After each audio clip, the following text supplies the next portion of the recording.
The Imitation Nation podcast covers all things counterfeit, hosted by Shabbir, Imber, Safdar of the Partnership for Safe Medicines and Sven Bergmann of Venture Global. All statements are their own and not the opinions of their employers. All right, welcome to Imitation Nation number 16, the first Imitation Nation episode you will listen to after the end of de minimis. That's a nice opener. Hey, Shabbir, how are you? Well, it will be the end of de minimis for now. No, I know there's just so much changes, but I agree with you. I think it's dead for good. We'll talk about it, but yeah, what a development. Anyways, how are you?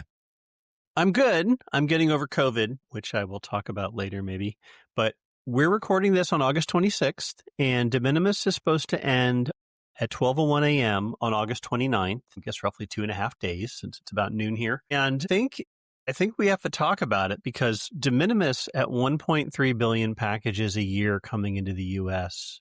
is a massive part of the global supply chain that actually consumers will notice. And I've been seeing it. I'll tell you some of the different ways.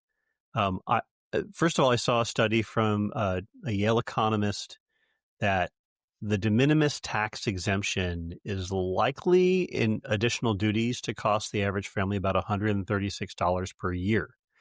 Yeah. And I find that a little hard to believe. I think that's low because, as you know from looking at some of the new rules in the executive order, minimum de minimis tariff is $80.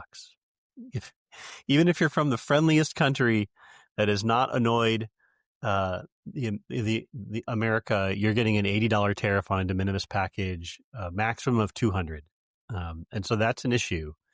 And I think it could, that's basically two packages like that is more than $136 per year. And Americans order a lot of small packages from foreign shippers, be it from Amazon Marketplace or Etsy or Shine or Temu or whatever. The other interesting thing is that this end of de minimis for the U.S., I think is actually not a U.S. phenomenon. I noticed that European importers are also calling for end of de minimis in the EU, and it's been debated in Turkey, Brazil, the UK, Chile, although Jamaica actually raised its dollar exception for de minimis, so I guess they don't have the same problem or not worried about it.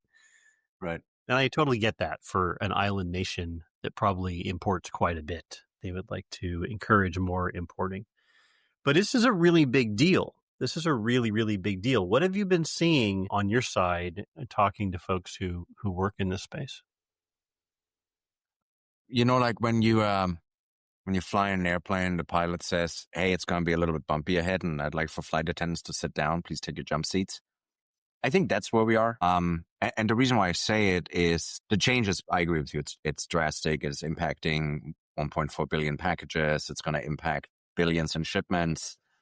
But most importantly, from what I can tell, some of this end of de minimis is still being challenged in court. That might work itself through, might not have worked through. In addition, not all the rules have been promulgated. So while the theory of you're just going to do formal entry, how are you going to do a formal entry at mass at, China Post? Have they thought through of currently it is if a tariff bound shipment has to be paid, the tariff has to be collected and paid, and then later on collected by the person that transports it or by the company, meaning airlines like United, American Airlines who fly cross-Atlantic, international, have to figure out how to collect all these duties and tariffs. There is this entire question, if you are a legitimate manufacturer, but you are trying to figure out, okay, how can I minimize it? Can I use FTC? So it's just, I see a lot of disruption and not knowing what status quo is still.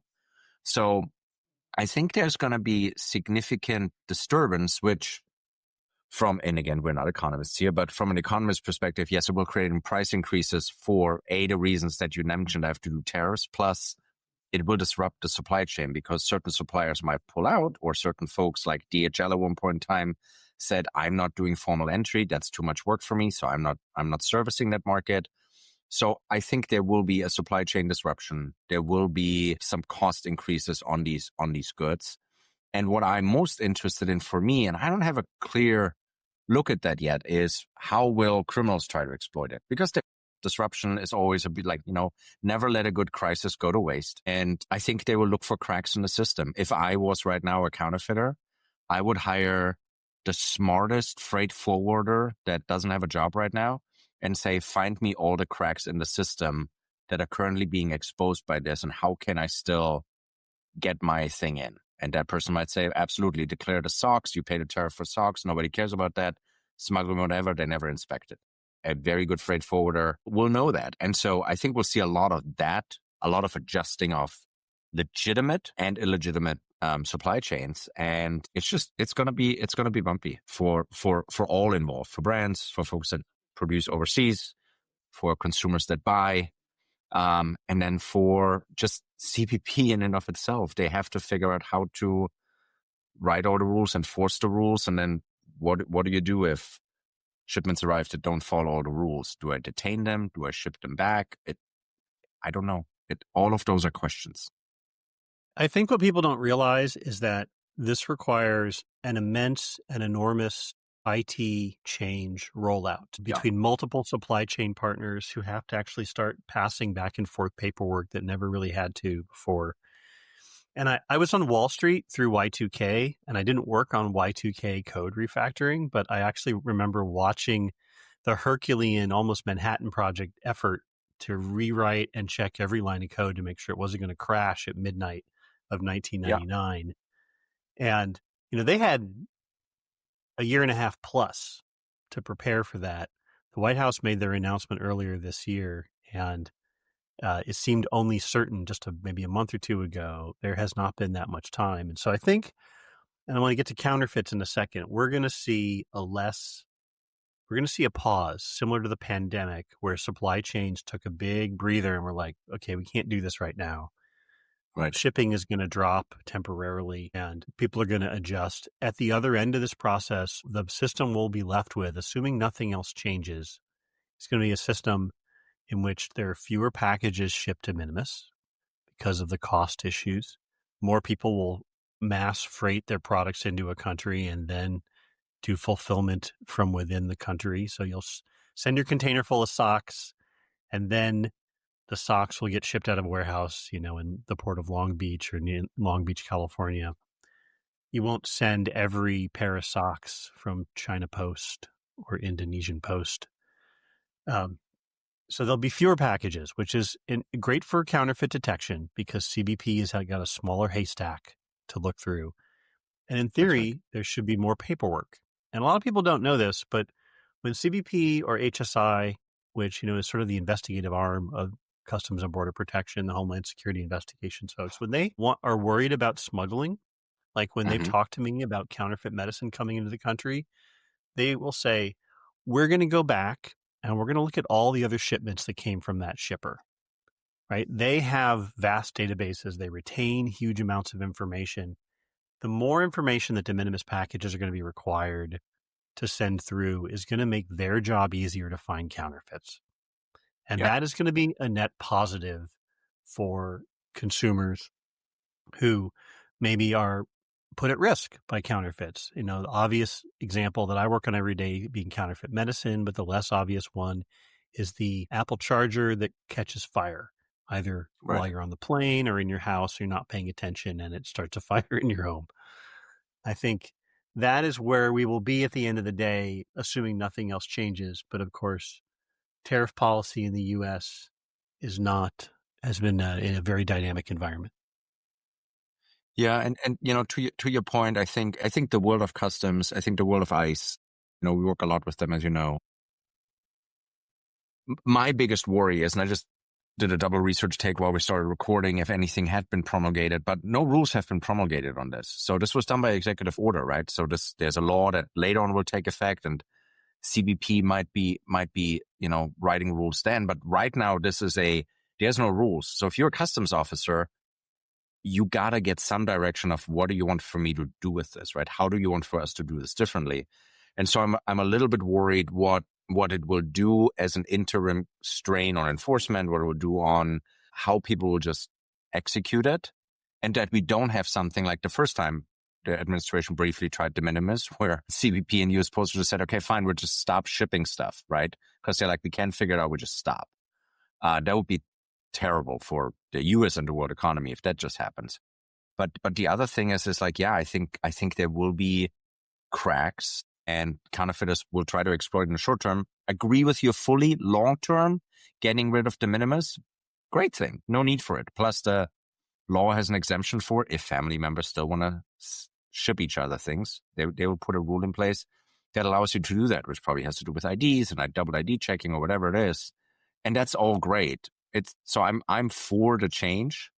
I would like for the change to be implemented a bit more thoughtfully and with the process that it needs, versus us kind of building the airplane while flying it.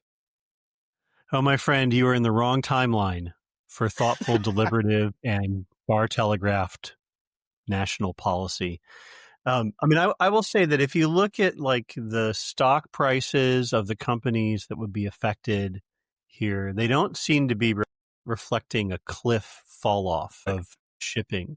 And so that's an interesting thing. I think for consumers, like how I have seen this affect people who are not in anti-counterfeit policy. I have a relative in Canada who told me, because they're also having trade policy dynamic environments up there, that he actually ordered something, it arrived, the company that was doing the delivery told him that it would come with a tariff and that he would have to pay it. And he told them, I did not order that, and refused the package, which is a terrible situation to put everybody else in. Although he can be, I think he's got, an explanation that he wasn't warned of the tariff when he went to the checkout. Right.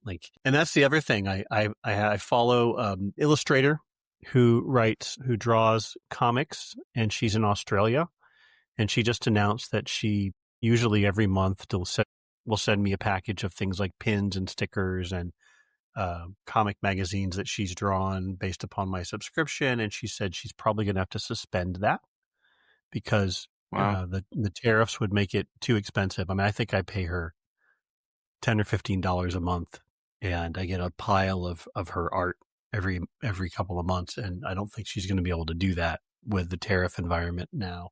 She'll probably figure a way around it, but I just think people are going to feel these bumps along the road. And if you look at Reddit, especially the logistics subreddit, you'll see people talk about large tariff charges in checkouts right now. And it's been happening for over a month or two. Consumers are going to notice this, and it's going to be super annoying. And the problem is the answer of just go buy it in the U.S. Well, a lot of our materials for those ingredients come in and are being tariffed, so the price is going to go up anyway. Yeah, it'll be hard to find some things domestically made. Like some of them are just, it's not here. And then to your point, it's interesting. I was quickly, as you were saying, the stock market always is a beautiful indicator how impactful a policy will be. And actually, when you look towards the commercial shippers, they're down a solid 10 to 20% kind of since the beginning of the year. So that's down solidly. The market is worried that something in the shipping industry will impact them. So the larger ones are down. Larger online sellers are still fine because I think folks will think, yep, they'll work it around. So we'll see. And within the transportation stocks, I see dips, which actually coincide with the executive orders. So yeah, I think the market thinks that there will be something will not be going as smoothly. So let's see where it goes. If I had to make a prediction as we left this area, it would be that there is an enforcement deferral for 90 days. Well, it's August 26th, so there's a couple of days, and then we can, why? I don't know. That's why it's good with date stamping these episodes, because otherwise people listen to it in like 2 weeks and they're like, what are they talking about? But there was a second story you had, right? Okay, so Sven, I'm never going to let the fake stamp story go. Yes. I just noticed that there is a man in Liverpool, England, who was sentenced to 28 months in prison for selling like 650,000 British pounds worth of fake post stamps. So he got a fine and he got to go to jail. Yeah, unbelievable. It is. Oh my goodness. This is actually my favorite right now. So yes, the story that will never die, fake stamps, they keep actually coming up on my TikTok feed as an ad. That's really what actually annoys me the most. But because I always type in cheap USPS stamps during the podcast to see where we're at. The ads are still up. So Google is still making money from counterfeiters and fake stamps. I love that. But my favorite is that the top sponsored sellers of fake stamps right now is all Sheen and Poshmark. Two of the most notorious sellers of counterfeit are the featured ones. And these stamps, they're even better. Now a roll of 100 is $9.40 versus Not legal. 76 or whatever it should be. So that's just fabulous. So the issue is clearly not going away. I would like to see a large-scale enforcement on it. I would really like to, and I know you and I have been trying to work certain channels, that at least we get something that makes the platforms not accept money for advertisements for these things. So yeah, I'm glad that the Brits did an enforcement, and I think we should do the same thing and start to be more aggressive. Well, we could take lessons. That guy's spending 28 months in prison, which is sometimes as long as you spend for counterfeiting cancer drugs in the U.S. So I think that's probably a lesson in how we could do that. Well, in the U.S., the law is, it's counterfeiting currency. It's under that statute. So the penalties are there. They're not being applied. Penalties are there in the U.S. Yeah, I don't actually know of anyone arrested for fake stamps. I haven't seen that story for quite a while. No. In terms of other counterfeits closer to home, I did also notice that Formula One, which has made one of its regular stopovers Las Vegas, where they alter the city's geography to account for the race, the holding company is suing 2 souvenir shops in Vegas for selling counterfeit Formula One items during that first race back in 2023. And those places, it was not surprising that there's a ton of trademark violations in places like that. The souvenirs are all incredibly inexpensive.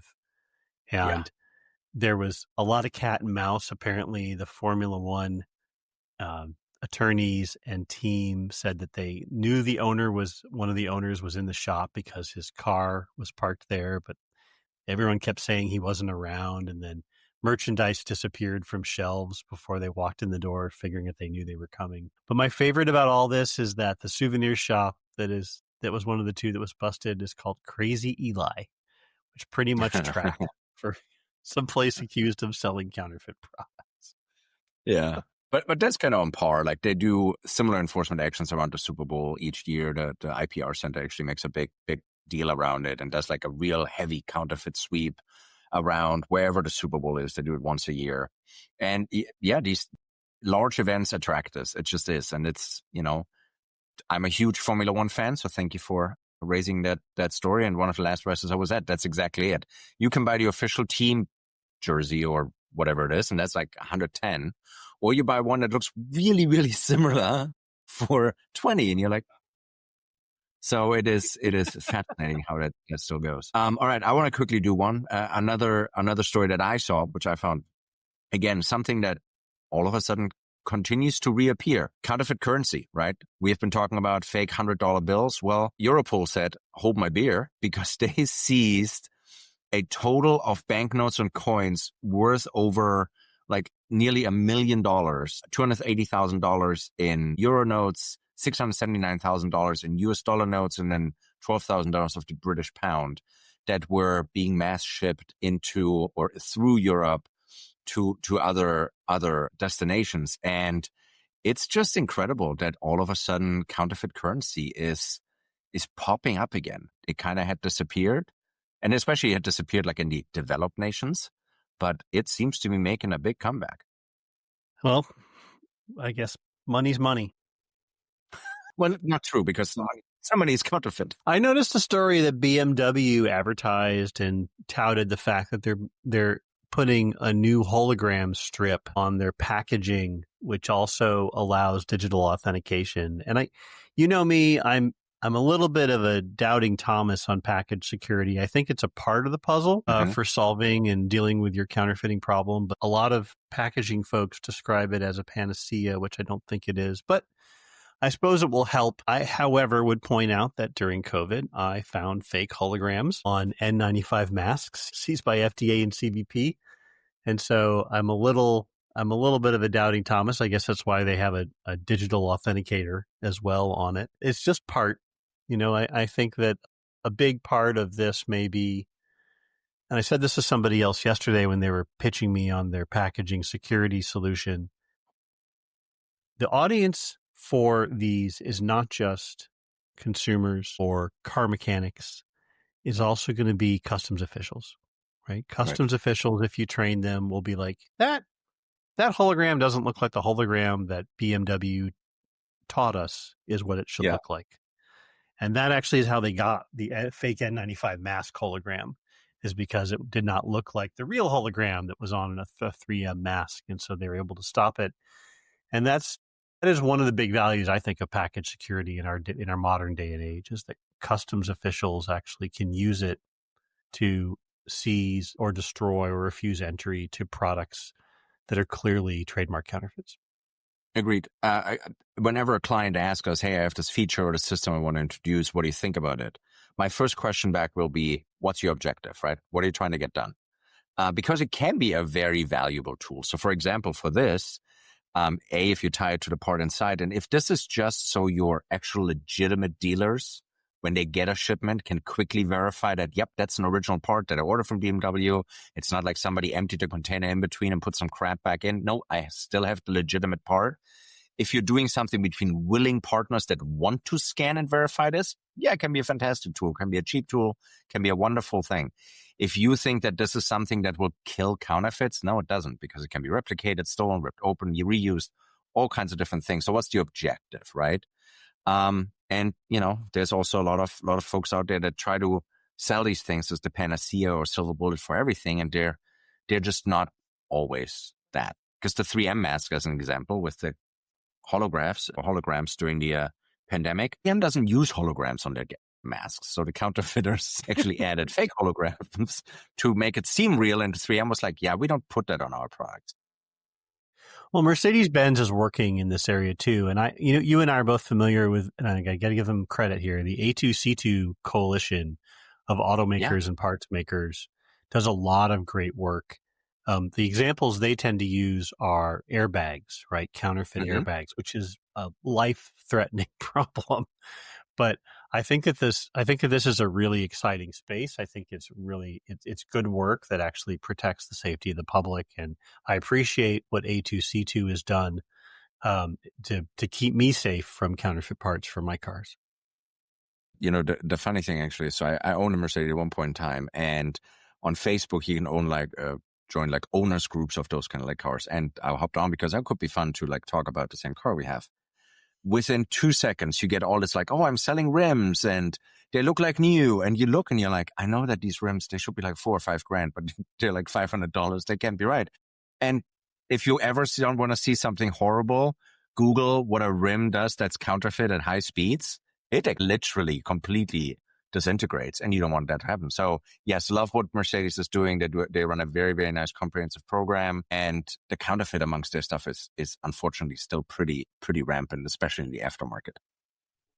Yeah, agreed. Are we still dealing with fake Labubu dolls, Sven? You just want for me to say it, isn't it? Just admit it. Okay, fine. Yes, they're still fake Labubu dolls, and they are literally at this point apparently kind of everywhere. The Consumer Product Safety Commission even issued a warning about these dolls, saying that they're out there, that consumers should be aware. While obviously not a life-saving device, the warning did say that they have received reports of the fake ones breaking apart easily and releasing small parts, so can become a choking hazard. But yes, Labubu is la fake. So be careful when you buy them. I still don't know what they are, but yes.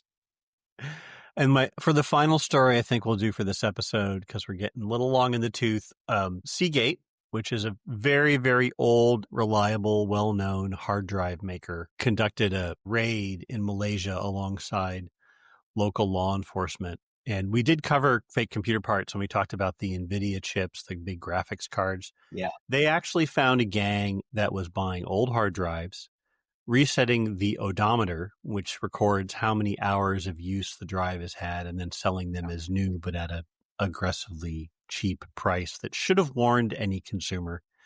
And at this point, I would say if you've got a refurbished old drive sold as new, you probably got lucky, because I see a lot of pictures online of people who said, I bought a hard drive and what I got was a bag of sand.